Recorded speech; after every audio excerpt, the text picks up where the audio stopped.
तांदळापासून बनवलेले आहेत, अजिबात फुटत नाहीत। तुम्ही जर योग्य प्रमाण वापरलं पाणी आणि पिठाचं तर अगदी व्यवस्थित कानुले होतात।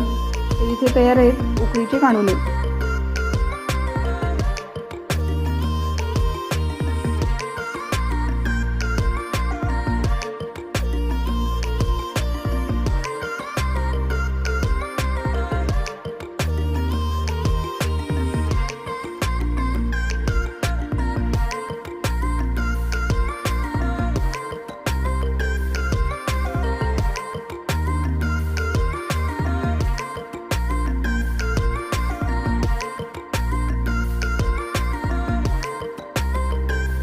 पारंपरिक पद्धतीने केलेले उकडीचे कानुले इथे आता तयार आहेत। तुम्हाला ही रेसिपी कशी वाटली मला कमेंटमध्ये नक्की सांगा आणि आवडली असेल तर लाईक, शेअर आणि सबस्क्राईब नक्की करा। Thanks for watching.